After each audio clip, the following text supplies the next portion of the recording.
Hey, this is David Perdue from MyNAMS.com and the Novice to Advanced Marketing System, and this is our weekly live training.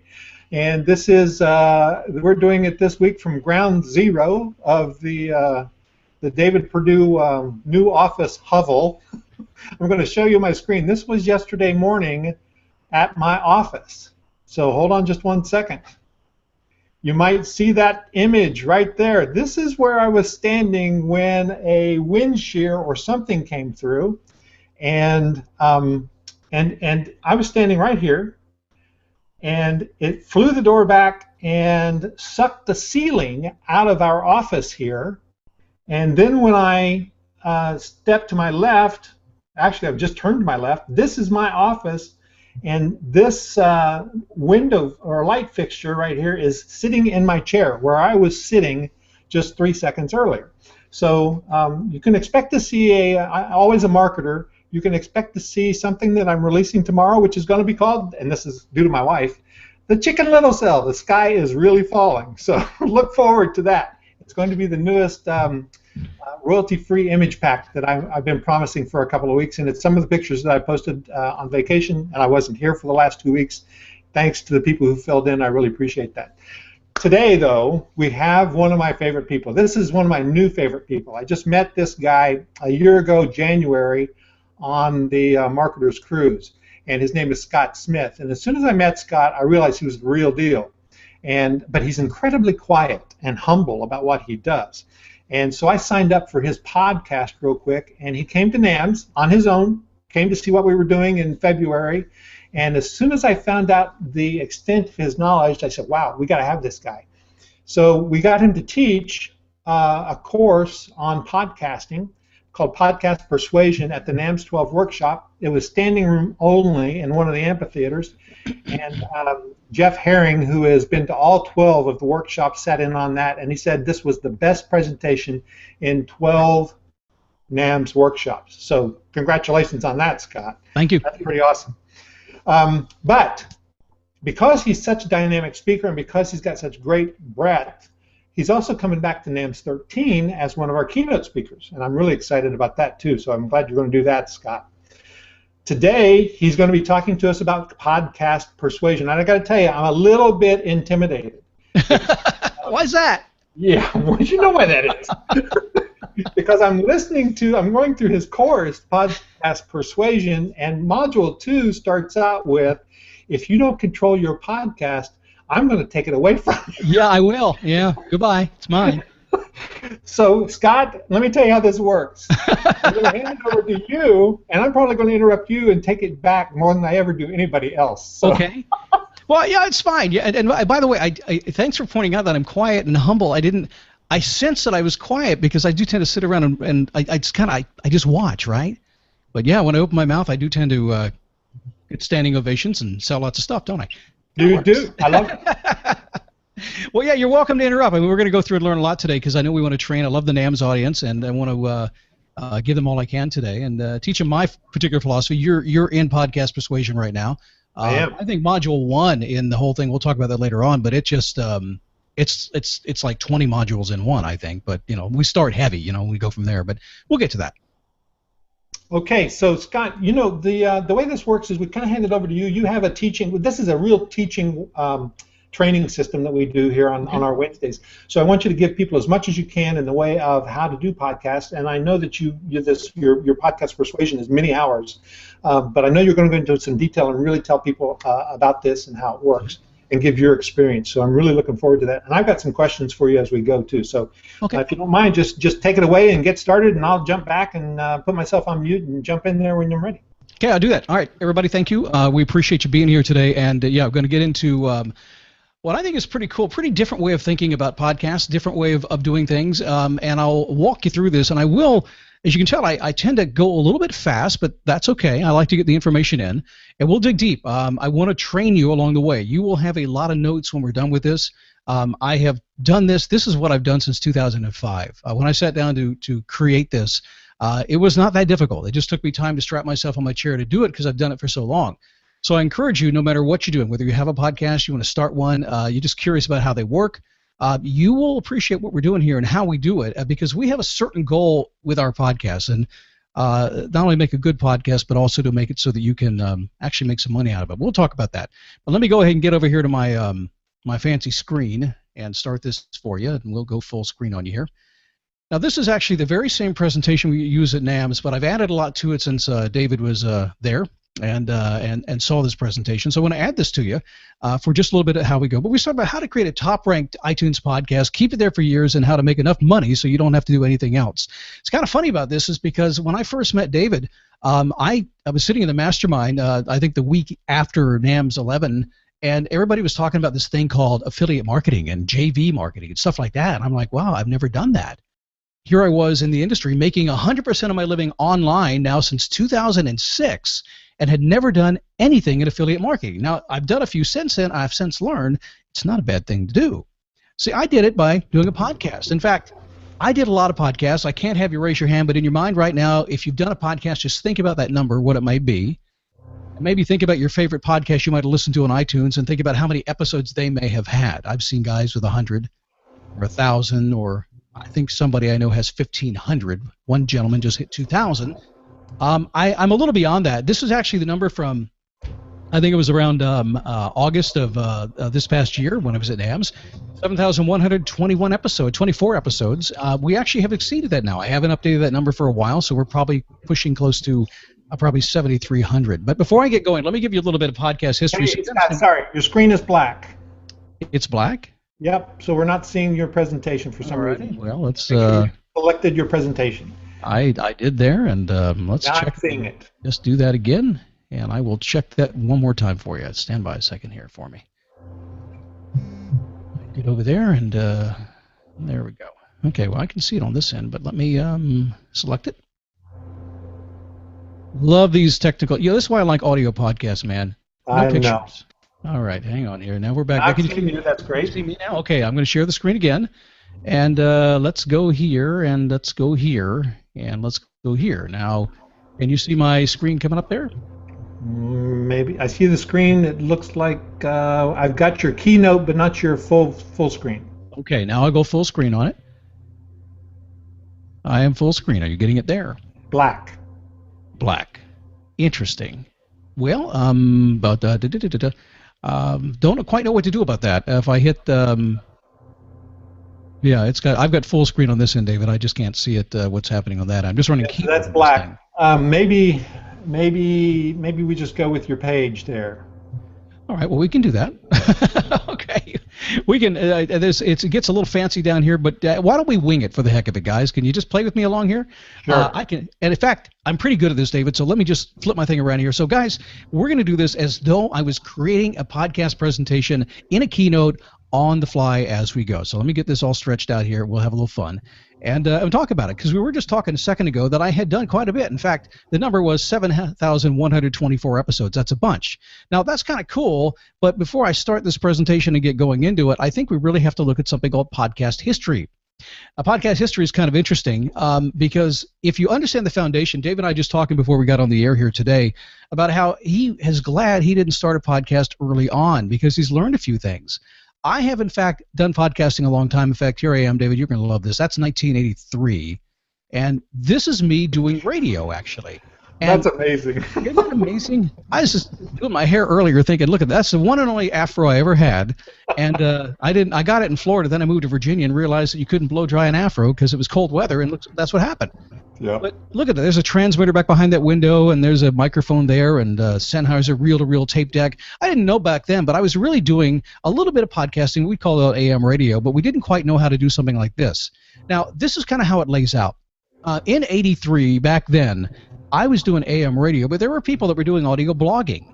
Now, a lot of people compare podcasting to blogging. It is. It's just an audio version of it. I don't know if you remember this. It was very difficult to get audio on a computer, much less listen to it. You had to be a geek to be able to do this. I didn't know how to do it, but there were people out there doing this with the strangest audio files on the planet.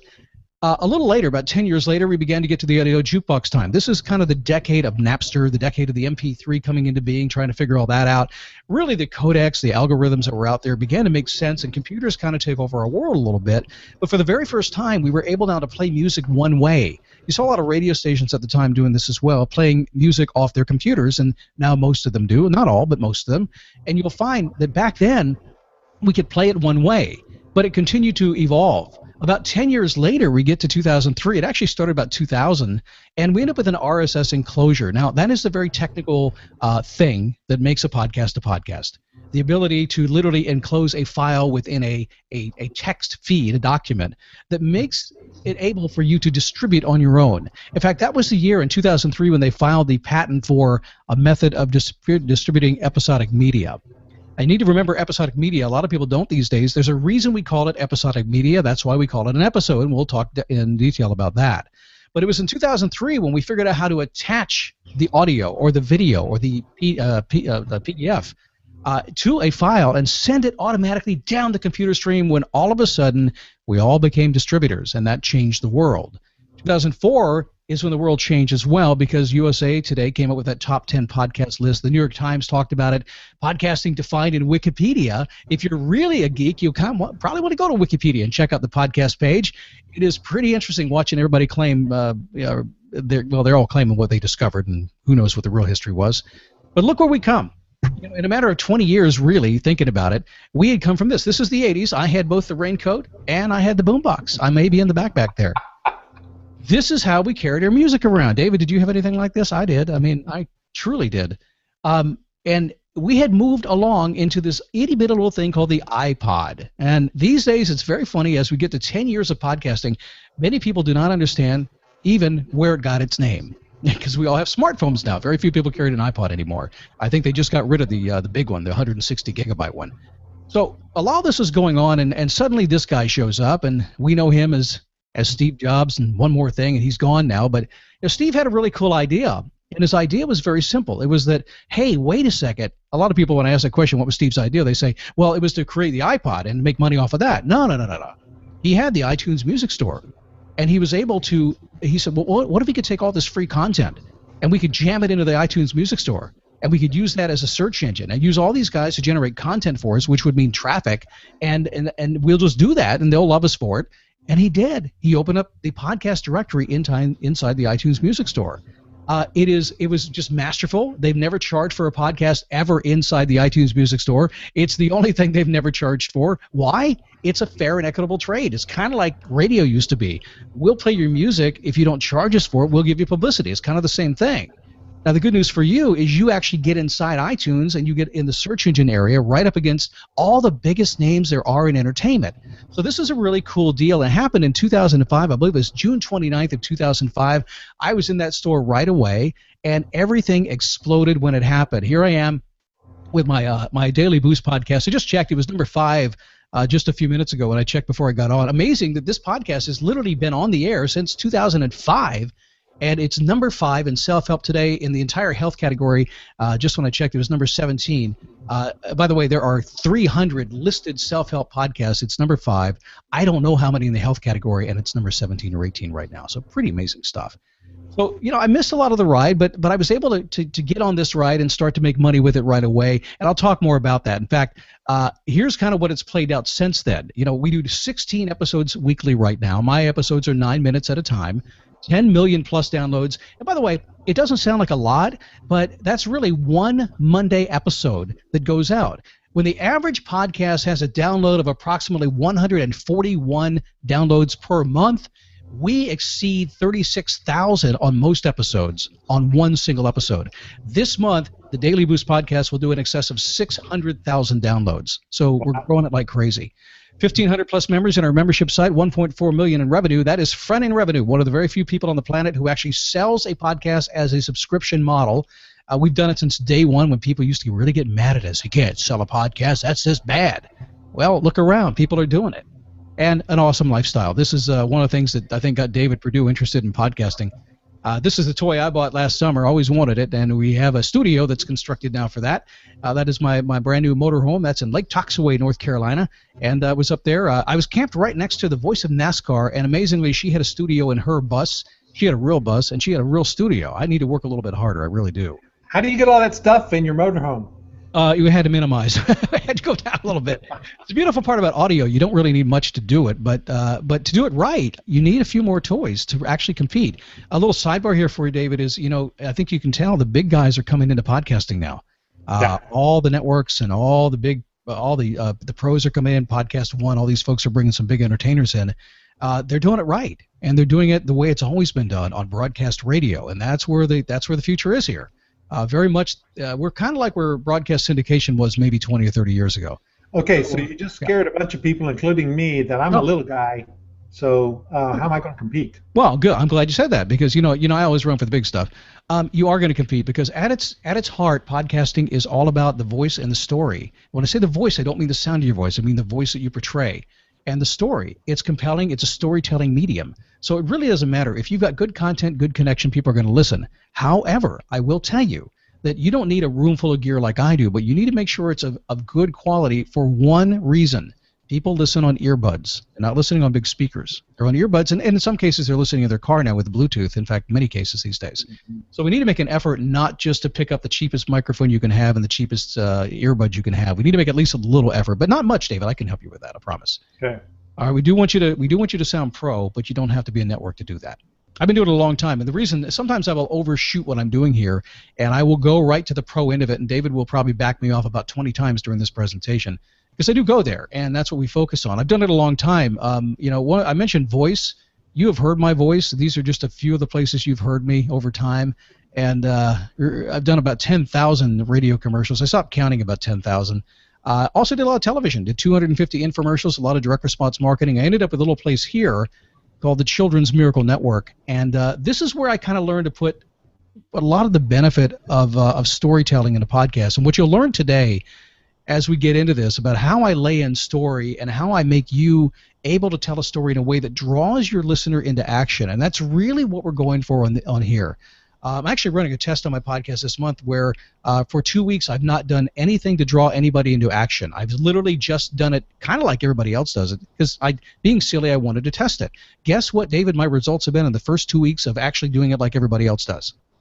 I would say close to zero. Close to zero, yeah, pretty much. So I came back around after 2 weeks and I started making a call to action in there, and I literally just asked them to respond, and boom, the doors blew wide open again. So yeah, I knew that answer, but I just had to, I had grins and giggles. I had to test it. But this is where a case study. Yeah, I got a case study. This is where I learned to put together storytelling because if you think about Children's Miracle Network, I was hired to come in there as a producer. I was in the hospitals for about 100 days a year for 5 years, and what I would do is I would follow the kids around with my video cameras and my crew, and we would build little mini documentaries about those kids. They call them miracle stories. And we'd do that, and then we would run them on a telethon, and the goal was to make people really get upset, get emotionally choked up, but just not too much, just enough to get their credit card out. Because if you make people cry, they won't get their credit card out. Now, I learned that the hard way. Like the first year, I just crashed the whole marathon. So we figured out how to combine this kind of hero's journey along with some advertising savvy to be able to get people to literally donate money watching a television show. When I came out of that experience, I wanted to begin to do what I do these days. And you have to understand that when I teach about podcasting and what I do with Podcast Persuasion, that's what I do. That's the basis of what I do. But the way it all started was motivationtomove.com. This was me doing daily motivational programming, the daily boost, the fitness boost, and the business boost. And so I had to find a way to make it work for me. So I used the power of the podcast to convert it into a membership site and begin to make money out of that. But one of the things I just want to pause here for just a second, take just a moment. I don't want to crash because sometimes that's kind of hard. But the reality is that the day that I started this business and the day that I made my money, I never forget it. It was I think Labor Day weekend, a Saturday in 2006, and we were moving out of our house. Our house had been on the market for 3 months. We were going to move to Colorado and go write the book in the middle of winter. I still haven't been to Colorado and I still haven't written the book. So much for that. My wife hadn't been feeling very good that summer, and we kind of worried about it because she had been sick before. But on this move-out weekend, this was the day I'd scheduled to launch my business. I literally had decided I was going to charge people $19.95 a month for a podcast, and I would launch it on this date. And here I had a U-Haul and a moving van, and I pulled up. I launched at 9 a.m. At 9:30, I closed the doors. I had $600 worth of business, and it kind of slowed down. About 30 people gave me some money, and I went, great, I'm in business. I unplugged the computers, I tossed them in the truck, and I thought I was off to the races. Well, later that night, I'm up in Gainesville, Florida, and my wife is staying with a friend overnight, and I get a phone call, and she says, I'm not feeling good. And I just, I knew what happened. I knew what was going on, and I said, I'm on my way. And I jumped in my car, and I headed I headed down that direction. I headed down to the hospital 100 miles away where the paramedics had taken her because her friend told her that that's what she was going to do. And when I got there, I got to tell you, it was the day Steve Irwin, the crocodile hunter, died.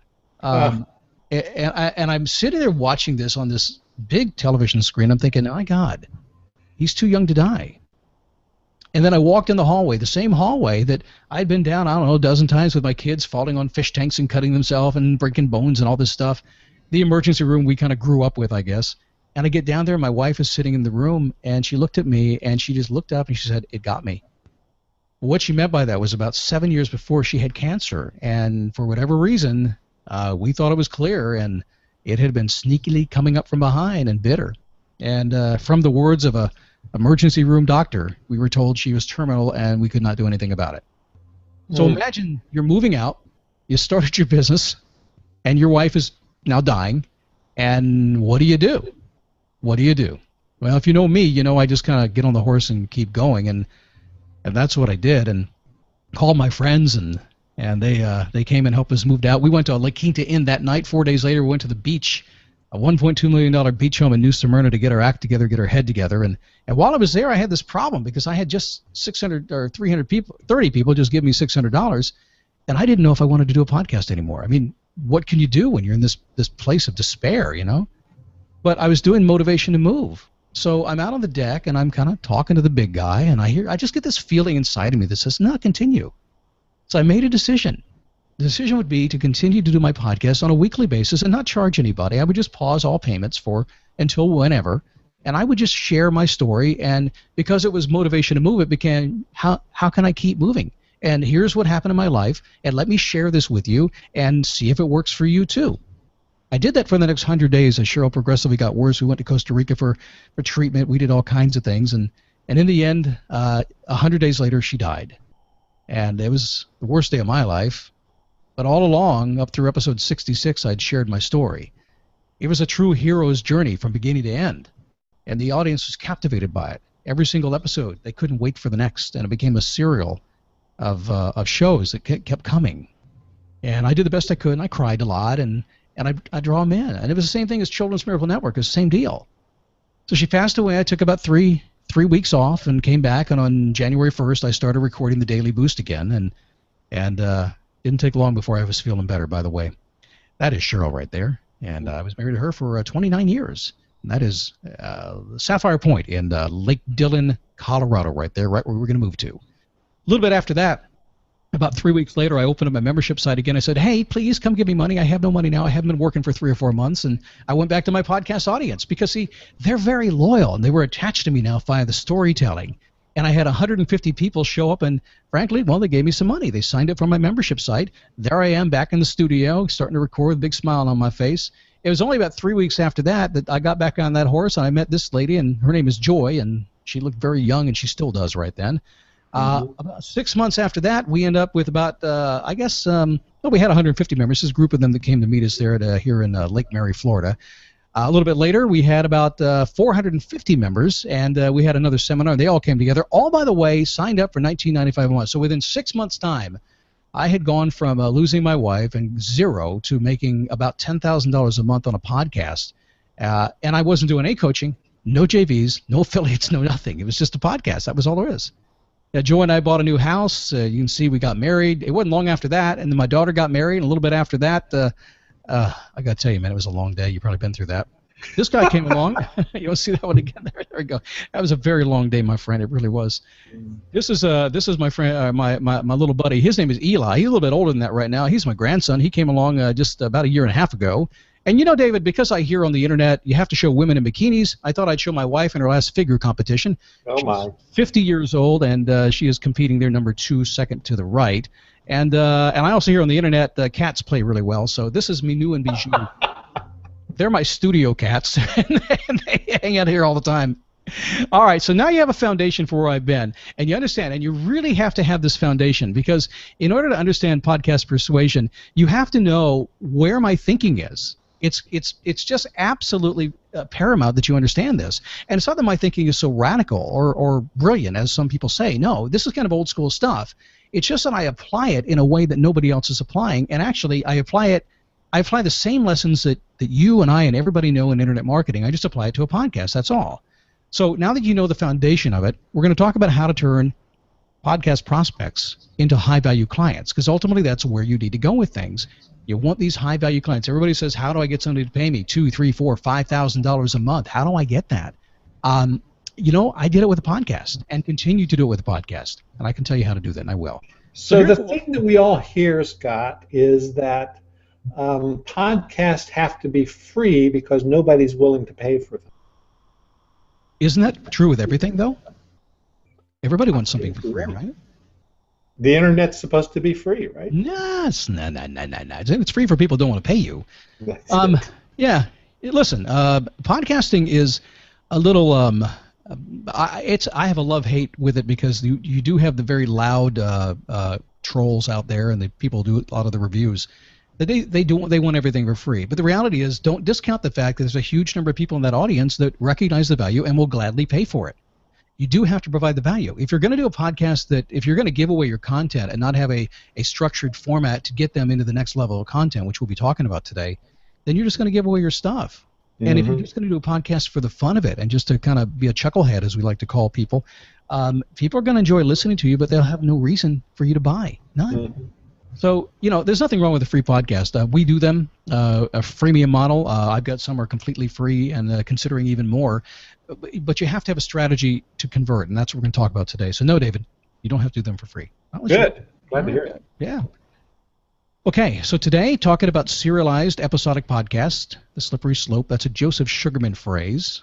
A term I like to use, cross to funnel.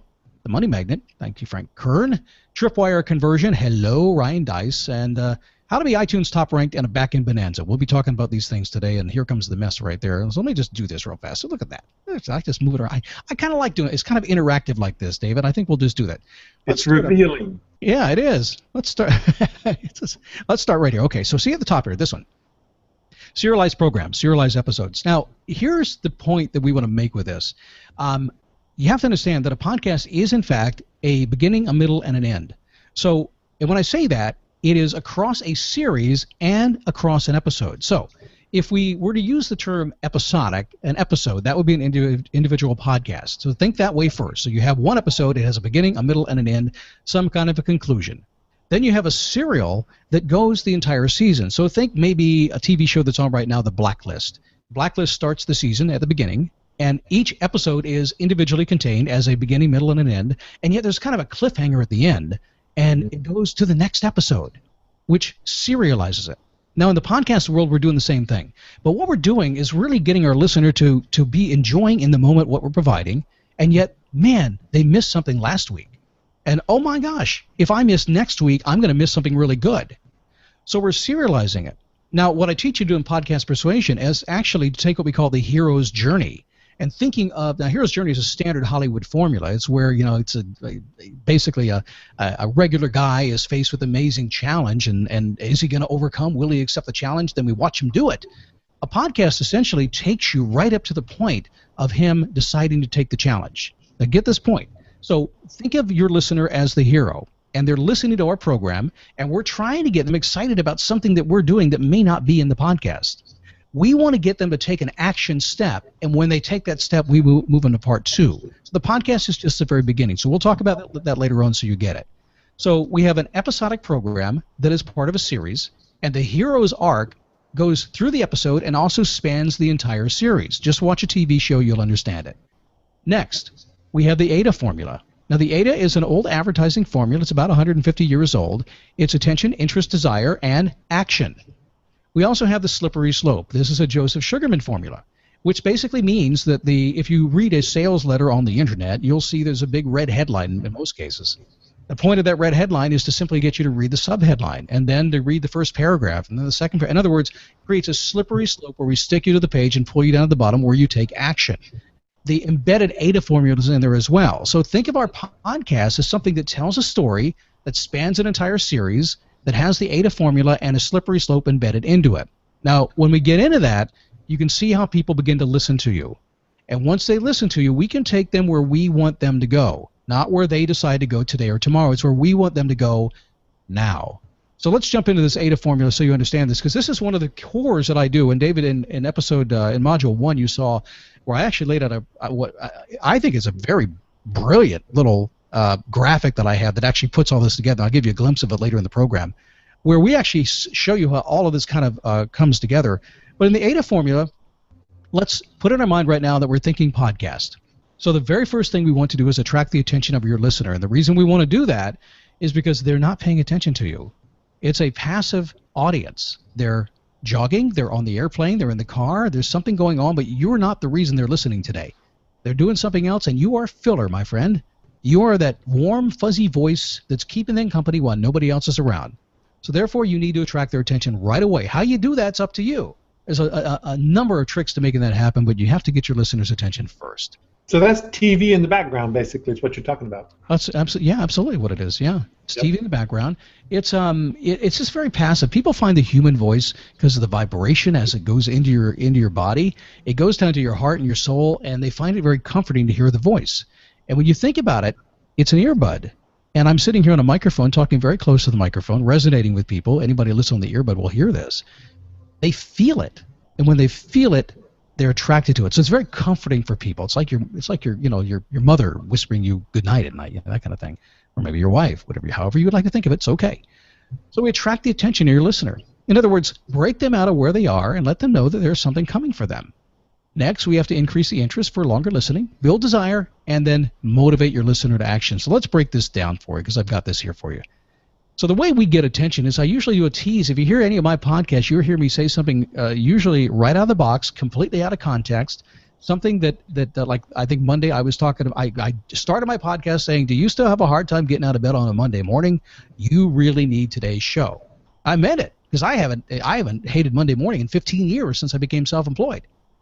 So you start with something that gets them right there. You just kind of jump in, boom, tease them with a little bit of something. You go, "Well, yeah." And then you establish some topical commonality. Now, we all know this. If you do any kind of speaking, you understand you have to bring the room together around you and your topic. Podcast is the same thing. So we have to talk about, hey, people all over the world listening. Can you imagine everybody in a subway right now listening to this podcast? We know, because I got a bunch of letters the other day of people listening in the subway. I'm establishing at least a visual of some type to bring people together, beginning to pull them together into our show. If you're doing a fan podcast, like maybe around a television show, you can establish that, man, did you see last night's episode? It was amazing. A topical move, or maybe it's a football podcast, the same thing. Maybe it's internet marketing, there's a launch going on, and you start establishing that everybody's abuzz with this kind of launch thing. We'll talk about that. So we're going to establish some commonality, and that's, again, bringing people into our show. Remember, understand, they're not paying attention to you, so we want to bring them in. Position the show for credibility. I will say the most downloaded self-help podcast in the history of iTunes. I can say it. It's true. It's been there the longest, which is probably the reason it's most downloaded. But we've been in the top 10 the entire time as well. So we'll make people know that our show is actually the place they need to be and why they need to listen. People like that, by the way. They don't like you to brag, but they do want to know who you are and that you're worth their time. Then we open a loop. In my case, we tease our money magnet. That's our freebie, our ethical bribe we're giving away. But we open the loop in the beginning by simply saying, hey, I've got something for you toward the end of this show. Make sure you stay close so I can give you that link so you can go get that. Now, I'm opening the loop because it is a promise unfulfilled, and if I'm going to be a good guy, I need to fulfill that promise. It also leaves that wondering in the mind of the person listening, and they're going to wait to get to the point that you close that loop. So we want to do that. We want to make sure that we have something very strong that carries them through the end of the program. It's much the same way people will do on a webinar, where they'll say halfway through, hey, I have a free gift for you if you hang out for a little bit, and then you give it away. Same thing. Asking an engagement question. I am famous for asking, have you done your homework on a Monday morning? And there's a reason I ask that question. One, it's very familiar to almost everybody on the planet. Have you done your homework? Secondly, I'm asking, have you sat down and have you paid attention to your life, and is your life going well? Remember, it's a personal development podcast. So I'm engaging them. The reason I'm doing this is back to the beginning. They're not paying attention to me. So now that I've kind of teased them, I got a topical commonality topic going on, I positioned the show, I've opened my loop, now I'm going to take them a little step deeper and try to engage them in a question. And at that point, I'm going to begin to go into my show. So I have a question about that. Yes, sir. So back to the credibility thing. It's easy. I mean, we're going to have a lot of people here who are starting a podcast or new in business or whatever. So if they want to establish credibility, they're obviously not going to have the most downloaded podcast in the history of iTunes like you do. That's great credibility. We got an example of how somebody can do that if they're just starting out? Everybody's an expert at something. Everybody's been doing something well. I mean, if you're doing a real estate podcast, there is something. If you have enough information to do a podcast, there's something you can brag about. I have been the #1 realtor in my city for the past 15 years, and I'm going to share with you how I did that. Mm-hmm. Any idea, anything you can do. I've been blogging for 5 years straight, and boy, can I teach you a few things about how I got where I am right now. Okay. I'm going to give you a clue, and David, you probably have another 10 ideas here, but most people that are beginners get really, really afraid that people are going to check them out or something. Now, I'm not going to say lie. I don't want you to lie at all, but I do want you to embellish a little bit. I want you to find something that you have done. There's a reason why you're starting your podcast. So, David, let's work on you a little bit. You're going to do a podcast eventually, right? Yep. What are you going to do it about?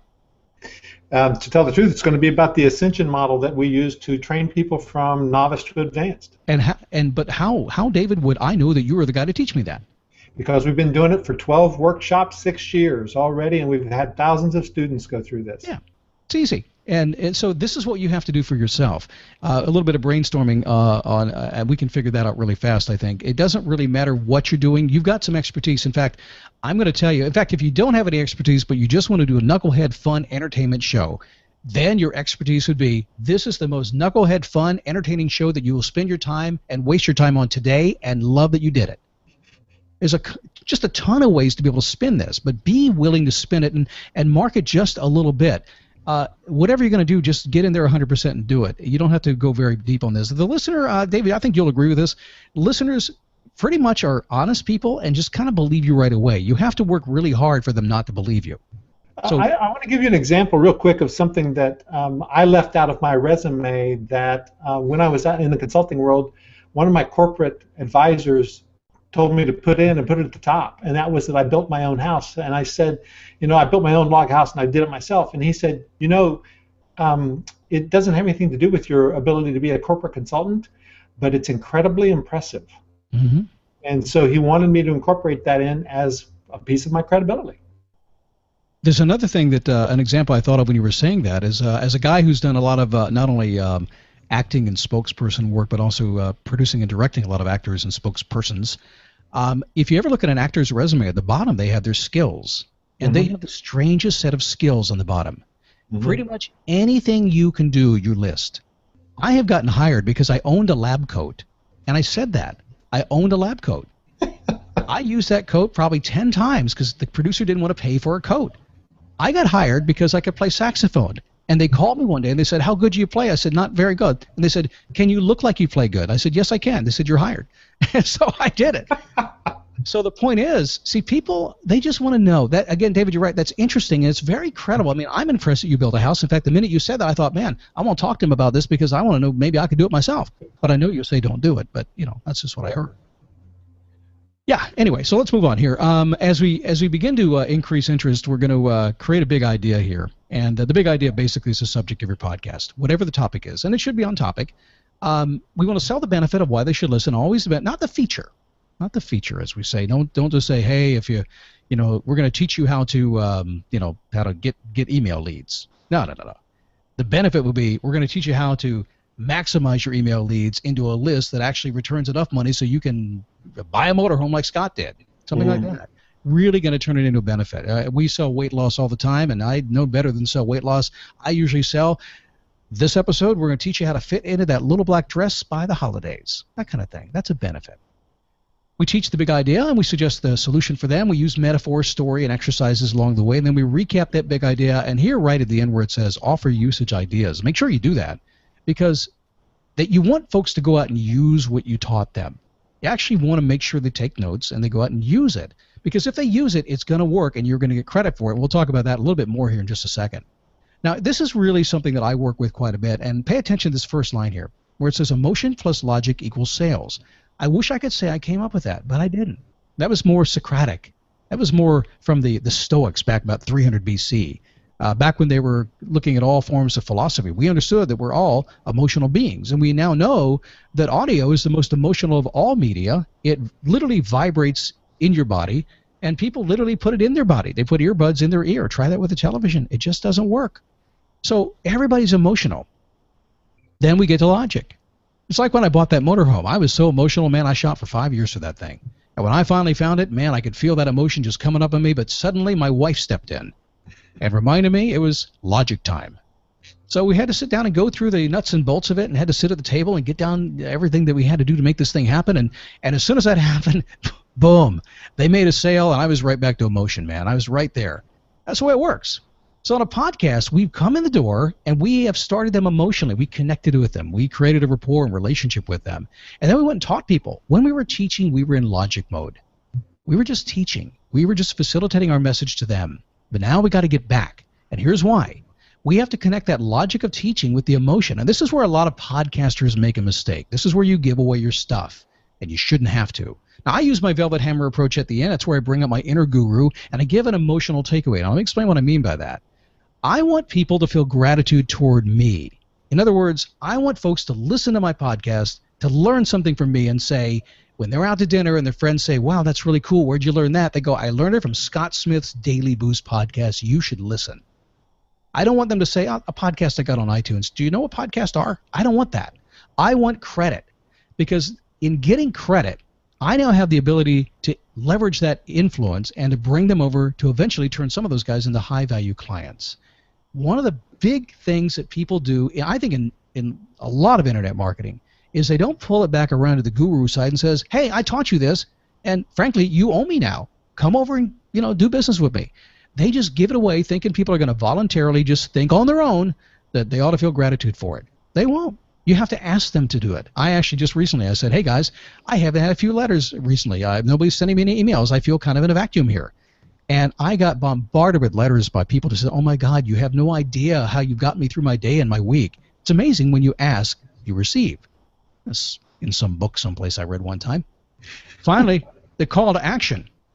Now this is where it all goes. Now remember, the podcast is not a buying or not a selling environment. If you want to just really get people mad very quickly, and if you want to not have a popular podcast, start selling on your podcast. You'll get away with it for a little bit. They will cut you some slack. But eventually, they'll slam you, and they won't listen anymore. Once somebody subscribes to your podcast, it's gold, because you're getting that activity. As soon as they unsubscribe, you are in trouble. You're going the wrong direction. So we're in a non-selling environment. So as we come through this, we want to change their mind back to current reality, because we now get them appreciating who we are, but we want to say, hey, thanks for being here today. I really, really appreciate it. So appreciative of you being around. Remember at the beginning I told you about that freebie I had for you? I'm closing the loop now, by the way. I'm going to send it to my money magnet. Now, there's a reason for this. The money magnet, my freebie, when I sell the benefit of it, I'm crossing them into my funnel. I'll talk about that in just a second here. But what I'm doing is, now that I have them in the palm of my hand, I am moving them from the non-selling podcast environment to an environment that will transition them into potentially buying from me. So I'm not taking them to a selling environment, taking them to a buying environment. And then I tease my amazing new show, and we're off and running. What's really cool about this, as I begin to get in the funnel here, is this guy, his name is Steven Spielberg. He needs about $200 million, maybe more these days, a whole bunch of dinosaurs, a couple of Hollywood actors and animations and everything else to make a movie, a Hollywood movie. We need this, and we can make what I like to call a mouth movie. It's a podcast. Your story, with a little bit of formatting and understanding how you pull people through the process. This is all you need. So let's talk about that, David, the cross to funnel, because this is key. And I'm going to give you some insight today that I just learned yesterday.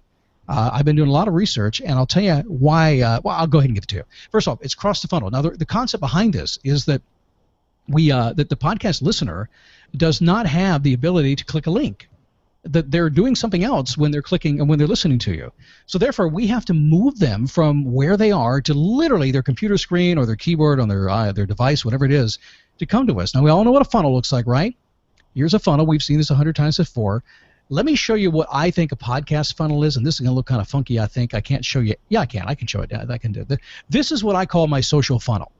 This is the same kind of funnel. This is how I think of podcast listeners. I think of these folks as a funnel of just filled with happy people. Because it's a lot easier for me to do a podcast when I really believe that people listening to me are happy. If they're not happy, it's kind of hard to do a podcast. But when Mm-hmm. they join me, they're like this. They don't know who I am. But notice how as we go down the screen, they get to know you, they know they like you, and they start wanting to buy from you, even though maybe they don't know what to buy from you. They don't know how to do it yet because it's a podcast, right? So we can't sell on the podcast, so they don't even know what they can buy. And if you don't tell somebody what they can buy from you, they're not going to do it. But that guy at the bottom, he knows he's kind of thinking he wants a little bit more from you, but he doesn't know what. He becomes a happy guy. Now, he goes out there, and now he's a happy guy, and he has people underneath him. We have now flipped the funnel. He's very important to us because he's now going to spread the word. And look how it changes. Mm-hmm. He love and trust you. He transfer that trust to the friends. The friends enter the funnel because they went to check out your podcast. They already know and trust you because they heard you were good. They start to buy quickly because they have multiple levels of trust. They get to know people. They read all the reviews and everything. And it continues. They share with their friends, and we end up with something that looks amazingly kind of like this. A lot of happy customers. Now, while we leave this happy screen up here, let me just tell you, I found out something today. In the iOS 8 update, and Apple pretty much is podcasting. In the iOS 8 update on the podcast app on the iPhone, we have found a way. There's two things I've done recently. Let me take this one first, then another one for you, another secret for you that I just discovered that we've been using very successfully. In the iOS app, when you put your show notes on your podcast, that show note, if you put a hyperlink, will become a hyperlink. So now you have the ability in the show notes within your podcast to put a link, and when you click it, it opens up Safari, which means it can open up to your opt-in page right there on the phone. So you could tell them, just go to the show notes and click the link, and it opens up for you. That has not happened before. That is just OS 8 as of September. So that's brand new. Now, the other thing that a lot of podcasters are using, I've been testing a lot for the past 2 months now, is text messaging. I will actually give people the option of going to opt in. You'll see why we need to do that in a second. And also going to opt in via text messaging as well. And it's worked really, really well. We have, I think I've added about 50 or 60 opt-ins a day just by going to text messaging. It's been pretty heavy. So a couple things there that are brand new. Now, let's get into a couple something here in the Money Magnet as we talk about this, as we push through. I don't want to go too fast here. We got a couple things to cover, though. Now, a Money Magnet, let me get rid of this. Just did that, Scott, from your podcast. On your show notes on your podcast, took me right to your site. I didn't realize you could do that. There you go. That's great. Yeah, it's so it's really new, and I did a little checking, by the way, just offhand. I went to a bunch of people who are podcast consultants, they say, and I went to their page, and none of them are doing it, by the way. So there you go. That's brand new. Okay, here we go. Money Magnet. It's an opt-in. It's an ethical bribe. Remember, non-buying environment to a buying environment. You know, your listener becomes aware that they can learn more from you. They're moved to a place where they can get to know more. They're kind of transitioned to this selling and buying environment. They're learning from your life experience. So let me stop and pause here for a second. We are going to create a program here that we're going to give away. This is your standard giveaway that you're going to make custom designed for your podcast listeners. And the reason we're doing this is because we want to share our life experience in a compressed fashion. So follow me here when I say this. I have a program that's been up there about 3 years, about ready to change it now, called the Top 10 Motivational Truths You Must Know to Face Your Passion. Now, this program is actually very good, but the reason I built it, each of those top 10 truths give me the ability to share my life story and to relate in a way that my audience can connect with me. So here they listen to my 9-minute podcast, and they happen to opt in. I drop them into a 55-minute freebie, and what they don't know is I'm teaching them and giving them all kinds of good information, and yet what I'm really teaching them is why they need to like me, why I'm a guy they should do business with. And I begin to build my relationship right then and there, and they get receptive to what I'm offering. Now, to do this, when you create your freebie, you have to have a perceived and actual high-value gift. I really mean this. So much junk out there right now. I would sit down and make something brand new. It's not difficult. Do a screen capture. Do something. Solving an urgent problem. Delivering real and useful strategies and proving your expert status. If you're not an expert, please don't try to do it. People will read through you, and if they, God forbid, they buy from you, you're going to be giving your money back. Don't hold back. Your prospect will not buy from you. Prove your expert status. Give them tons of information, as much as you possibly can, given the time restraints. And consider this an indoctrination to you. I didn't use that word for a long time, but I kind of like it now because, again, I want people to, as quickly as possible, come from a podcast to my Money Magnet and then decide that they like me. think about this, about the current trend in podcasting, and I think it's not a bad one because it's a lot of for a lot of popularity reasons, a lot of shows sitting on the feed.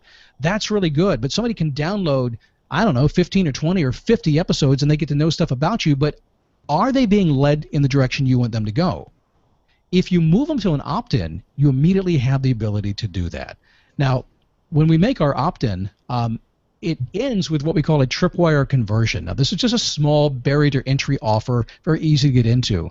But here's how it works, and you want to grab this now. This is one of the keys to making this happen. So on my Top 10 Motivational Truths program, there are 10 top 10 truths. Each one facilitates the ability for me to tell a story about myself and let them get to know me while solving one of their problems. But along the way, I'm casually mentioning that this is it's taken from a bigger product I have. It was my Face Your Passion product. I just mentioned, oh yeah, it's in Module 3 or Module 2. I just mentioned it along the way. And toward the end, I will usually say, oh, I think I mentioned it a few times. By the way, you can get the entire Face Your Passion program at motivationtomove.com for just $1 for 30 days. You can try everything for just $1. That's my low barrier to entry offer. So anybody who likes what I've said so far has now been asked and told how to get more, and then we nurture them once they begin to step in a little bit and give them that offer as well. I will tell you that when we bring people in the door, once we get them there, once they're opted in and they go through this, we've got an 84% conversion to our $1 trial. And we're holding steady at 93% monthly retention on our membership site right now. And it stays right in the 90s all the time. There's a lot of reasons why it's there. A lot of it has to do with the way we drip feed things. But the point of the tripwire is, let me just back up a little bit. You go through the non-selling podcast environment, cross the funnel into a money magnet that compresses your experience, teaches them lessons, gets them used to what you're doing, and casually lets them know there's more they can get if they'd like it, and makes it easy for them to get there. Then they get into whether it's a membership site or a product you're selling or an event you're having. It really doesn't matter what it is. You have now moved them into the next step. And once we get that first purchase, we're on the road. We can do some good stuff, because if somebody gives you any money at all, even up to like about $7 for a tripwire, they're much more likely to take other things that you have as well. So if you have this tripwire money magnet piece set up, this seems like it'd be something that you could use in all of your marketing, not just your podcasting. Oh yeah, it should be. And David, that's probably the biggest key here. And if you pay attention to what I'm teaching you, and you're in the program right now, what I've done is kind of take the same thing that everybody's teaching, all the most effective best practice in internet marketing, and put a couple tweaks to it because we had to do it for the audio environment. But I'm following basically a pretty strict funnel that can be used for this or for video or for anything you want to do. That's all it is. You've been doing this for 10 years now, almost. Yeah, it's pretty predictable. It just, it's predictable. It just works. And there are a lot of things that are predictable, but this is the best thing I did. It just, what it did is it kept the funnel full constantly.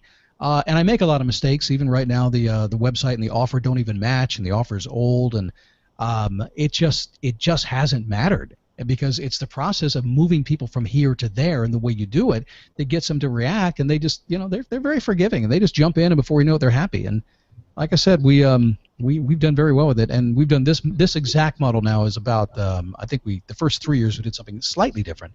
Then I moved into this model because I realized that wasn't working as well, and I just kind of one day did this, and it's been working ever since. It's been good. Okay, let's do this real quick, and how to get iTunes top ranked. There's a lot of controversy, a lot of babble on the internet about doing this kind of stuff. It has to do with some algorithms and activity and all this kind of stuff, but essentially here it is. At least 4 episodes and a complete funnel. The funnel I just taught you.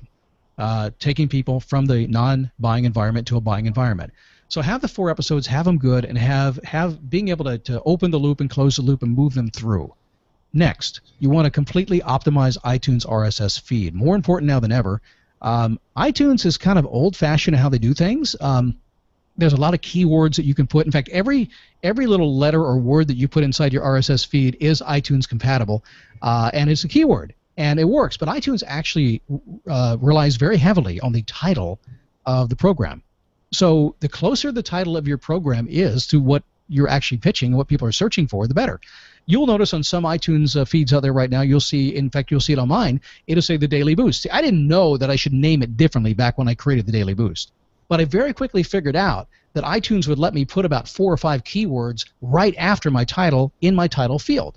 So you'll see the daily boost and a hyphen, and it'll say motivation, hyphen, life skills, hyphen, and whatever. It's got a bunch of things in there. I did that for 3 or 4 years before anybody else ever caught on to it. And it's amazing to me to this day that there are people that still don't do that. Remember this if you remember nothing else. iTunes' primary search algorithms work off the title field, and they let you put a few keywords in there. So make them look pretty and make them good, all right? When you do this, launch an initial promotion, do it PR web, email, whatever. It doesn't take that many podcasts to get the top since the average only has a few hundred. If you've got any kind of list at all, any kind of friends, you can shoot yourself to the top. There are some strategies that we use to keep you there, but you can get there right away with a nice little launch. Announcing the new episode, it's event-based. People love new episodes, so announce it somehow, some way. And most importantly, I want you to have a continuous and automated promo campaign. This is nothing different than anything else you do in the marketing world. If you don't have a way to keep that momentum going, the marketing will get in your way and stop you from making money. So before you get this going, figure out how you're going to take people through the entire funnel and what you're going to do when they get there. And make it automated, or at least have an editorial calendar every week that tells you how to do it, so that you just follow it and just fill in the blanks or have somebody do it for you. If you do that, consistently producing good episodes over the next maybe 8 to 12 weeks, you'll get new and notable, you'll get activity, and then people will find you. And one last thing I have to say, make it a great, compelling show, because it makes no sense to create an amazing program, or to do all this work and get way up in the rankings and have a program that people say, it's not worth it. It makes no sense, and it happens all the time. So be ready for it, and you can stay there. Once you're established, you're there. The sooner you get in, the better. The guys with the old legacy RSS feeds are doing the best because we have so many people that have our address. You need to get in now as quickly as possible and get that feed established, because in the coming years it's just going to get harder and harder. So, David, that is kind of what podcast persuasion is all about. And in terms of, do you have questions before we move on here? I know we're up to I got to tell people that they have not been putting any questions in the chat box here, but they should do that now if they have anything specific for you. But I did have a couple myself. Yeah. And the first was, you talk in the modules in the course, and I wanted you to address this a little bit, about why you should wait until you really know what you want to do before you launch your podcast. And you talk about pod fade a little bit, and that's kind of the result of this. Would you explain that a little bit? Well, pod fade is kind of the old term. That's the old school stuff. I mean, these days old school is, hey, I got in podcasting 2 years ago. I got in podcasting about a month after it was invented, so a long time ago. We used to call it pod fade. The thing that happened when they started a podcast and they weren't able to monetize it. They weren't able to get guests. They weren't able to fill the content week after week, because it is week after week. It is 30 minutes to an hour show every single week. And I tell you what, man, you're very much exposed. If you don't know what you're talking about, it won't take long before you either just run out of content, or you're exposed for being a lightweight or a fraud even. So you need to be very, very, very well established in what you're doing. Know your stuff. It's like, David, you probably have advised people about blog posts over time. Every time I get a client who wants to go into business and he wants to write a blog, I say, okay, do me a favor. I want you to write 2 blog posts a week for the next month. So you're going to write 8 blog posts, just 2 a week, and let's keep them short. Let's make them 750 words. Just go ahead and do that. And I just sit back and just kind of wait till about the 3rd week, maybe the 2nd week even sometimes. All of a sudden the ideas go away. All of a sudden they don't know what to write about. All of a sudden they don't have time. And they fade before they ever get started. Same thing with a podcast. So we don't want that to happen. We want you to have a very strong niche. We want you to know exactly what your outcome is going to be. We want you to look to the other side of this so you know where you're going to take your customer and how you're going to grow your business. Because you're not in the podcasting business, by the way. You're not. Very few people are. You're not in the podcasting business. Don't think that way. You won't make any money. You're in the business of whatever business you're in, using the podcast distribution medium as a way to grow your business. Did that get close to what you were asking for, David? You did. And one of the reasons that I wanted to bring this up was because this month is, in our insiders group, is our traffic challenge, our traffic generation challenge. And what you've been talking about this entire time is about driving traffic to your website through your podcast. Mm-hmm. And I think people forget that the end result of whatever you're doing is to drive traffic to your website to make a sale. Yep. So to me, that's really the key for all of this. And if I'm going to do a podcast, and this is why I haven't done a podcast, by the way, is because I wanted to make sure that when I started a podcast that it was something that I could sustain, and that it was something that I knew a lot about, and that it was something that I had some passion about. because if it was going to be drudgery for me, I knew it wouldn't last very long. So, I love hearing what you've said, and I also love that I now have waited and I know exactly what I'm going to do and how I'm going to do it. I have a good time, David. I have a good time with you because, in the beginning of this program, David said Scott's quiet, doesn't talk much about it a whole lot, and I've gone around to so many events and people have no idea what I do, none. Mm-hmm. And one day, David, I didn't even know how you got a wild hair one day and you went and subscribed to my podcast. I did. And started listening. And every day, and then I started getting emails from David about listening to my podcast. And I was like, really? David Perdue's listening to my podcast. This is awesome. And he had never done that before. I never even knew what I was doing out there and the power of these things. And I do 16 a week. I can't do 16 a week if I didn't know what the heck I was talking about. Just can't do it. Well, there's so many things that I'm amazed that you do on your podcast that nobody else really seems to do. And you talked about the serialized thing this morning. If I miss a week, like I missed a week of your podcast when I was on vacation, right? Mm-hmm. I can't go back and start from this week. I have to go back to last week yeah. and pick up what I missed before I jump into this week. Yeah. It's like trying to watch Homeland without knowing what happened in the first 3 seasons, you know? Yeah, it's real. It's a soap opera, man. It's life. Yeah. And don't miss it. I'm going to give you an inside trick here, and this is something we talk about on the program as well. Sometimes you'll listen to a radio show in the morning, and you're just like bored, man. They're all laughing about the South. They're all talking about themselves, and you don't listen to them. Well, on podcasting, you're going to find about 99% of the podcasts out there doing that. Because what they don't understand is that the only reason you mention anything about your life is to kind of relate with people, to draw them into what's going on, and to connect them to your life in a way that they can kind of feel like they're you. And most people, on the other hand, just tell the story what they got going. If you listen to me, David, you will hear the drama I'm going through, and boy, I'll share it quick. And sometimes I get down and dirty about it. It just depends, You do. Yeah, I do. And the truth is that after the reason I subscribed was I listened to 5 of your free podcasts first, and I subscribed because after 5 free podcasts, I felt like I knew you. So, we were friends before we were friends. Every podcast I do, every single, and that's why we talk about the ADA and the hero's journey and compressing the time. Every single podcast, you're going to know something new about me that you didn't know. I'm going to put it in there and probably put it in perspective and some kind, put in context of some type. Just to drop it in a little bit so you know. And the other thing about doing the 5 free podcasts on a Monday is that if you're only listening to Mondays, a lot happens on Tuesday, Wednesday, Thursday, and Friday, and you're like, whoa, I missed it all, and you just hear the next Monday. Yeah, but you let people know what they're missing. That was the cool thing, is I loved the Monday podcast because I knew what was coming the rest of the week, and if I didn't subscribe, I was going to miss all that. So right. That was really we used to promote the everything in the beginning, and now we wait to the end of the podcast to promote what's coming up, and the reason we do that is because we have now earned the ability to promote to you, because we gave first. We delivered first. I delivered content that you deemed worthy of your time, and now I get to come back and say, hey, by the way, there's more. Listen to this.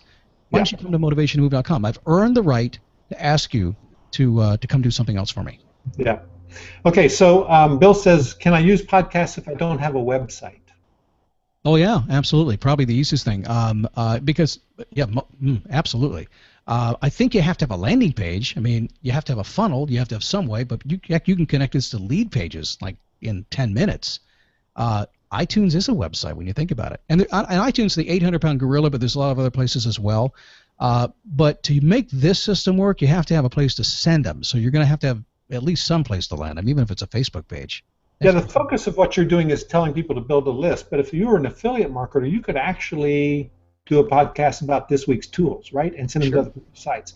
You wouldn't be building your own list. And that would be the death knell of your business, basically, because you'd have to do it every day. Mm-hmm. But the idea of not having a web page, I keep telling people these days, you really don't have to have a web page to make money online, but to build a business, you got to have a web page. Yeah, it's funny because well, let me answer the question even better. We used to have a real full-featured website that was just it was more confusing than the NAMS website. It was crazy. It was way out there, David. You know what I'm talking about, right? Thank you. That's kind of a backhanded compliment. And I had this big website, I had this big forum, I had everything going on, and little by little, I guess, I have this saying I'm very fond of saying, which is you'll change when you wear yourself out. And I think time came, and I was like, what am I doing this for? And And about 2 years ago, I put up this very basic generic website that's clean and pretty, kind of does the job. And you know what? No difference in anything. If my business is up 4 times in 2 years because I keep focusing on what I do best. I focus on the audio, focus on my podcast, and I just drive people through it. And people don't care about the other stuff. And I think, in all the time I spent out in this marketing world and, the shiny object syndrome, if you do what you do best, my wheelhouse is audio, period. I do other things, but I always go back to the podcast. And I've said for years with my daughter, my wife, who we work with, I've said, if I just get up in the morning and do my podcast well, we'll be fine.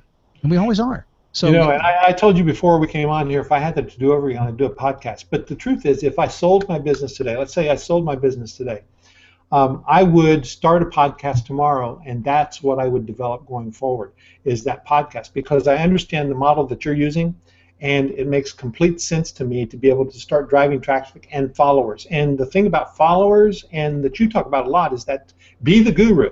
Be the guru, embrace it, and be the celebrity.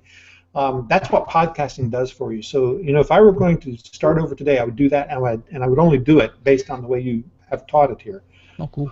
So that's my big takeaway from my association with you. Mike says, what's a good frequency of shows? Well, at least weekly. At least weekly. And, people listen to about 6 podcasts a week for the most part. At least weekly, because it's a consistency that matters. So plan on 30 to 60 minutes a week. It can be less. A 20-minute podcast is kind of nice. The whole time thing is, I don't know, it's relative, as we know, but at least weekly. Now, the other side of the coin, if you're asking about, some people say, well, I see all these daily podcasts out there. Why daily? It's the way the algorithms work on iTunes, and what happens is they're selling ads in many cases for downloads. If you have a lot of daily podcasts out there, more people show up every day to download, you get more activity, so you go higher up the rank. And so the average person who comes in, he won't download 5 podcasts, he downloads 200 that are there, so you look like you're more popular.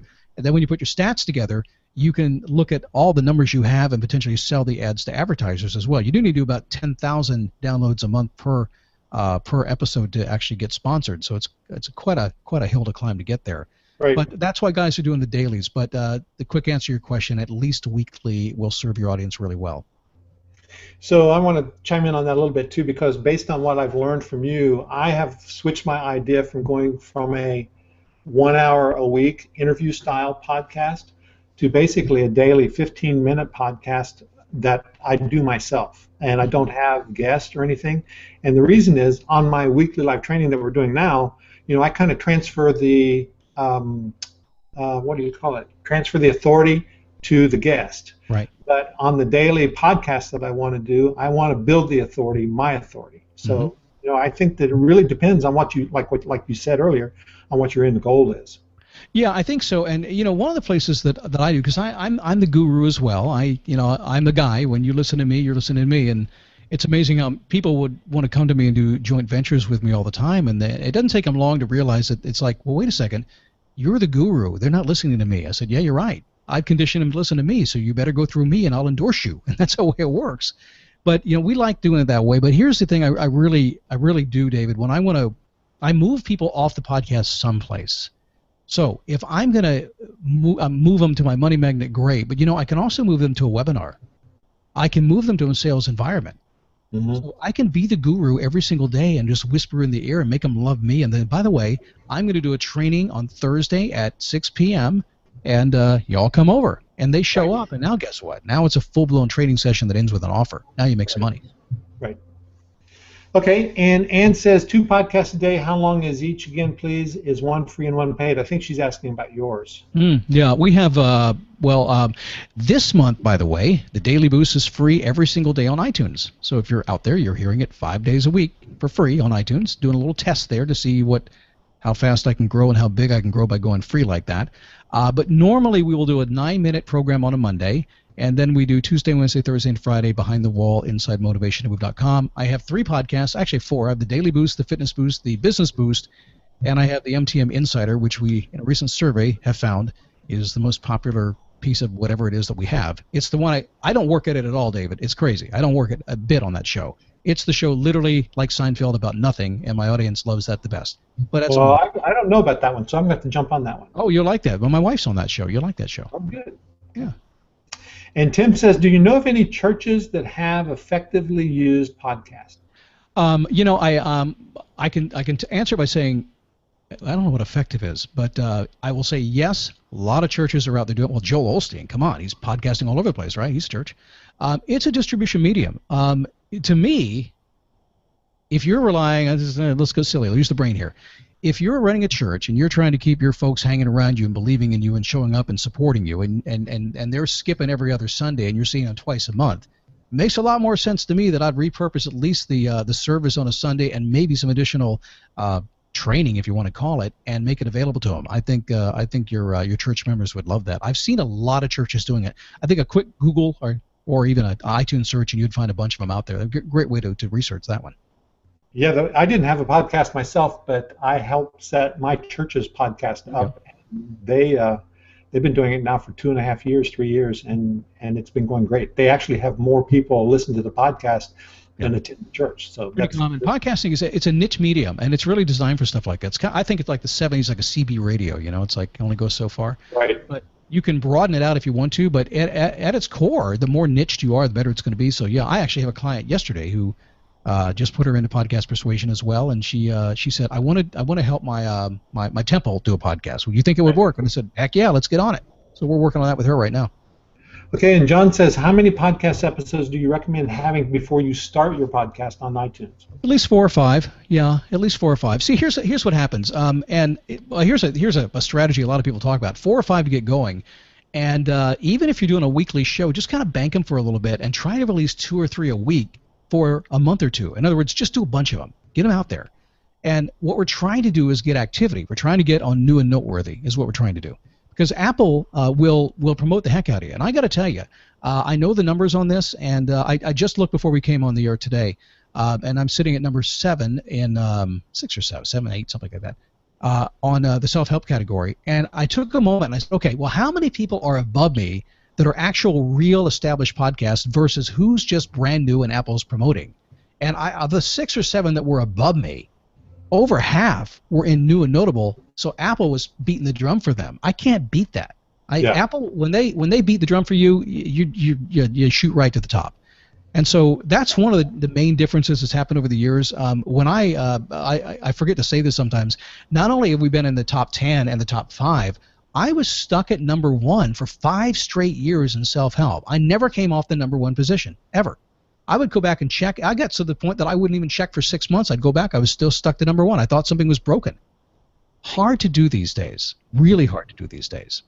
But for the most part, the best strategy is bank as many as you can possibly bank, and then set a schedule and release 2 to 3 a week if possible, at least in the beginning, and then you can set your strategy after that, and depending on what your audience wants and what you want to produce. But that'll get you the activity you're looking for.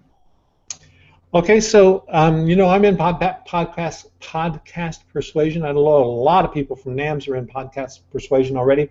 Is there room for other people to get in? I know that you were doing this as a beta group in the beginning while you were building the course. How's that going, and how can people get in? Well, it's going well. We built it and we did 5 modules. There's one more module to come, and what I wanted to do is I wanted to actually get the coaching program going and really work with case studies and get the resources built into it and really kind of come back, like do a program like this and say, well, what are the real questions here? Let's get some real answers here.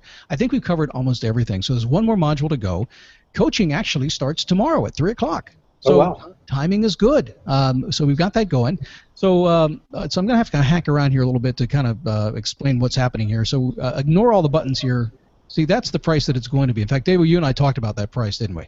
Right, we did. It is, and it's going to be there. And what's happened is we've just taken our time growing this. And anybody who's... Scott, let me say something about that price that they see on the screen there. I have paid twice that for Facebook training that didn't come close to what I've gotten in just the first 2 modules of Podcast Persuasion. Wow. Yeah, by the way, you know this guy. You know Lee Collins? Yeah, he was there. I do. Yeah, Lee, I've known Lee a long time. Yeah. Lee came up to me at JV Zoo at the Marketing Mayhem, said, dude, it's worth every bit of $2,000. You can't wait to promote it. And Lee was sitting next to me when you announced the keynote thing there, and he decided to quit his job the next day, and he did. Yep. So that was it. And we know, let's see, we got somebody else here. This guy, Alex Mendozian. Yep. He paid me double. Paid me double. And we gave, listen, the Namsters got a really good deal that day because it was brand new. And if you see me, I've done this just about two or three more times. And what we've done is every time we do it, we raise the price because the price is going up. This is where we're going to at least, and maybe even higher. On the screen, you'll see right in front of you what we cover, and it's 6 modules. And you'll see Insider Secrets, Case Studies, Podcast Persuasion, Resources coming up in Module 6. And we include everything you need to really break down exactly what I taught you about on this program. It's weekly step-by-step instructional. And David, if you could just, how is the production quality of this, David? It is of this program? Of Podcast Persuasion. The production quality is amazing. It's the best production I've ever heard in my life. I mean, it's like unbelievable. The music, the intros, the voice quality, the video, it's all just unbelievable. It is designed to be entertaining and to have good product quality, but also we recorded it to be listenable. So everything was recorded first and produced as an audio program, then the visuals were laid on top of it. Because I understand that a lot of people will sit down in front of the computer to see what's on the screen, but then they're going to go listen in their car to kind of absorb it. So that's exactly what I'm doing, by the way. Isn't it? It's a great idea, and it's double the work because you really have to. You got to do it twice, obviously. Yep. Man, is it powerful though. During this program, you're also going to get some coaching with me, weekly Q&A calls, a podcast air check session. This is cool. I love it when people produce a podcast and then they send it to me and I listen to it and I have to critique it. And I'm nice about it, but you'll be amazed how good you get after just one session. It's pretty cool. So I want to help you do that. I want to help refine what you're doing, help you brainstorm, because a lot of people have an idea for a podcast, but they don't quite know how to position it. Right. I've done this so long, I can help you position right where it needs to be. And then, of course, we'll look at how your persuasion and your conversion is going to go and make sure we're following the right steps. Down at the bottom there, we are still giving this. I'm going to cut this off after this event today, and that is the 30-minute strategy session with me. You can use it in the beginning or whenever you need to. It's just really a matter of spending some time with me, focus time to really specifically answer your questions and get there real fast for you. And also a 90-day motivationtomove.com membership, and I'm going to tell you why I do that here in a second. It's imperative for me from an integrity standpoint to have you in my membership site so I can make some promises down the road and fulfill them. So this is kind of basics, but as I'm still, Dave, I'm going to give away everything I gave away at NAMS, so because these are NAMS people, so I want them to have everything that all the NAMSers have had, okay? So we're going to do podcast promotion. We are driving right now. Like I said, this month, 600,000 downloads. We are going to promote your podcast on my podcast. Now, Wow. This is why I have to have you as a member. Because I get requests every day to do it, and I don't do it. I don't run commercials. I don't run ads, nothing. I'm just me. And so if I say something, I'm giving you an endorsement. So I want to be able to say, one of my members in motivationtomove.com has a new podcast. You're going to like it. Now, these are podcast listeners, and when I say that, they'll go right over. Just thinking, now that we know we can put it in the show notes, we can do that as well, and that's a hot link for you. We can do that as well. So we'll give that to you. Hey, this guy, Joel Comm, likes my stuff as well. He was across the hall from me. I took a lot of his people from that day. And then we dropped the price a little bit here because we added a couple things in, but we keep going down. The podcast endorsement was there for you. Let me go down to the other thing I want to give you here, David. And actually, we want to do this. Do an email blast for you. The email blast is kind of cool. We have about 25,000 on our list. It's a nice warm list, and it's been taken care of over the years. But again, podcast listeners, if I send an email, I say, here's a podcast to check it out, and I send the link to the podcast, they're going to go. And usually when I send the email for anything, we shoot right to the top 5 right away. It's up to you to keep it there, but we can get you there. And I would say we'll talk about here on your podcast promotion and here on your blast. Do that separately while you're launching your podcast, and it's going to put you in a place of really giving yourself a good fighting chance. So a lot of cool stuff there. I'm going to show you something here really fast as well that I'd like to toss in. You can't really see this. This is the David. You've seen this in Mod 1, haven't you? Yep. I can't run the animation or you won't see it, but this is how we lay things, the emotion, logic, the results, and the podcast, the hero, the ADA formula, and it's across a 9-minute timeline. So this is how we put things together, and I teach you how to use this within your podcast in the program. We also, like I said, we've got the live coaching coming your way, and there's something I forgot to do. The live coaching starts tomorrow. It says next week. It's actually tomorrow. One last thing I want to toss in here, David, this is the production process. I take you behind the scenes and show you exactly how I produce 16 podcasts per week. In no way do I expect you to do that. or even to use the systems I use. But I do want to show you how quickly and efficiently I can do them. I do them in less than 4 hours every single week, and I've done this for years. So it's quite an interesting process. So I want to give you a video for that as well. So there's a couple pre-course videos, and the one I made up as well. We're going to do this again after the program is done. We've had some feedback on it. Is what we call the podcast primer. We are not a 101 beginners program, and yet we provide that training. We actually will teach you how and show you on the podcast primer the basics you need to do it. And then, of course, in the coaching program, we can help you get yourself set up and get going so you don't need Podcast 101 or Podcast for Dummies or anything like that. We provide. If you remember, after I took the primer, I actually called you and said, the primer alone is worth the cost of this course. Yeah. The primer was amazing.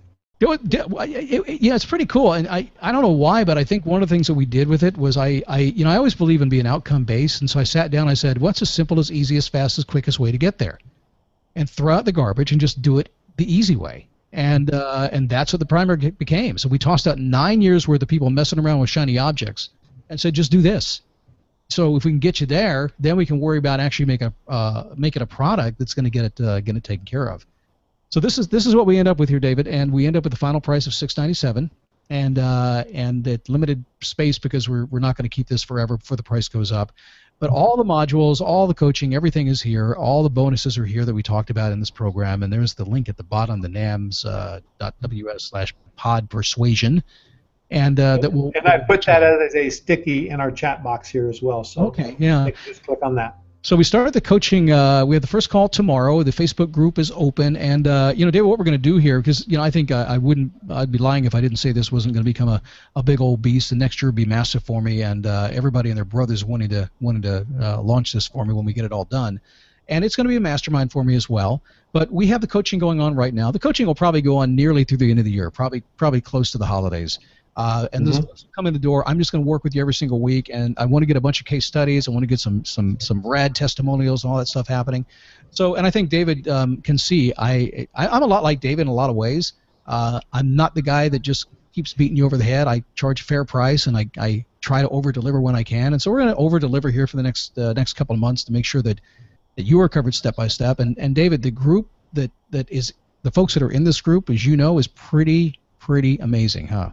Yep, it's really neat. One of the things you showed back up here that I'd like you to go back to was your little map of the ADA and Persuasion.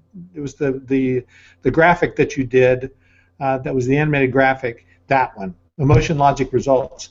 And the reason I wanted you to look at that again was because the thing that I'm so impressed with in this course so far is that it is completely structural based. It's not just go start a podcast. There's a reason you do everything you do in a podcast. Nobody talks about that. And having it set up as a structured thing that we can follow with a map is pretty amazing. That's what I love about this course so far. Well, great. I appreciate you saying that. I think you haven't gotten to Module 3. It's a total mess, so have fun with that one.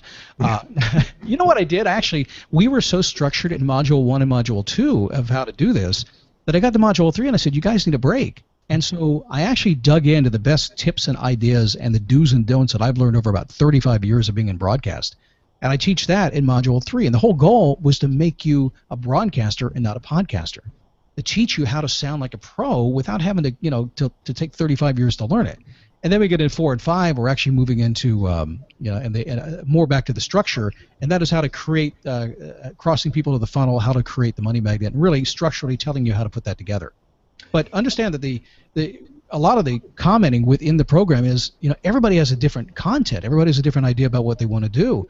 And so it's impossible for me to sit down here in a course and tell you, okay, well, this is the kind of program you want to do. I have to give you lots of options. So we structure a structure, if you will, that anything can be built into it. And then together on these coaching programs, we can work on the creative side and tell you how to slot that into this, how to make it work. And it's covered in the program as well, but I think coaching is going to be the big deal on that one.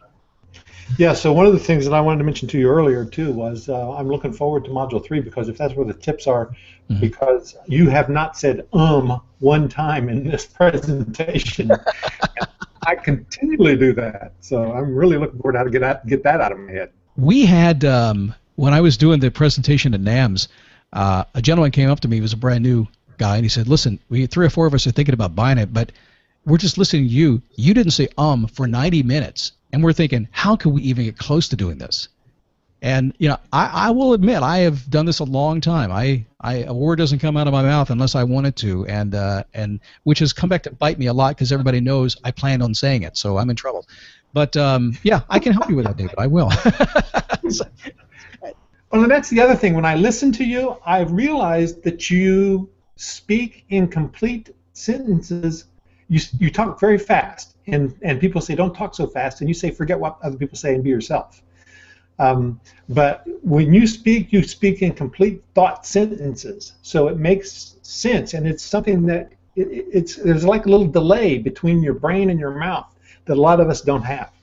Yeah, a little bit, but I also cheat a little bit as well. I think I've learned to do this. Would you like to know my show prep method for cheating that? Sure. It's pretty easy. Every 9-minute podcast I do is probably has more or less 7 or 8 bullet points to it, maybe even 9. And a bullet point is not 2 words for me. It's actually a written sentence. It's a sentence that I want to say that has content in it. What I use it for is transition. So I will start, and you'll hear me read something. And now, when I read something, you can't tell I'm reading it. It's written in my voice, and so I literally am reading a sentence off the screen, and then I go into kind of ad-lib time. And it's coming from my mind to my mouth very quickly as I'm just kind of going through the podcast and making my points. When it is time for me to move to the next section, I simply look at my next bullet point, which is probably a sentence. And I simply read the sentence, and it pushes me into the next section. So instead of doing a 3-word bullet point, I might be doing a full 1-sentence bullet point that moves me along the process. And that's one of the most powerful things I've learned to do over the years. Yeah, and you demonstrate that in the primer really well. Yeah. How you do a podcast without even editing. So yeah, that's awesome. I never go backwards. I teach it, and we talk about how to do that. A lot of the I think you do get to the point that I'm thinking 3 or 4 steps ahead of what I'm going to say. In fact, David, so many times I'm doing this in a podcast, I literally, if I break my rhythm, if something happens in my house, somebody drives by outside or the cat jumps up on the desk, I have no idea where I was 3 seconds ago. None. And that's the only time I'll edit. I have to stop and listen back to what I was saying. I was so in the moment and so into what I was doing that I don't even know what I was saying. It was just coming out of my mouth, and I think that's where you need to be with your podcast. If you can get to the point that it truly is your voice, that people, they're going to get that. They meld right into you. There is no hesitation. This guy is who he is. As soon as you hesitate, they feel it in their bones. Yep.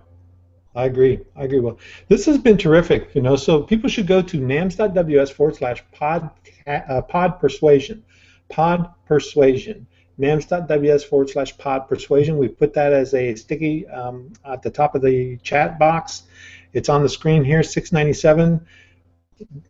I think they're actually going to be saving about $1,500 on this at a minimum, because if you come back to this in January or at the next NAMS workshop, I expect that you're going to see 2 to 3 times this price at least. So, and if Scott doesn't do that, I think a lot of us are going to kick him in the rear, because it's going up.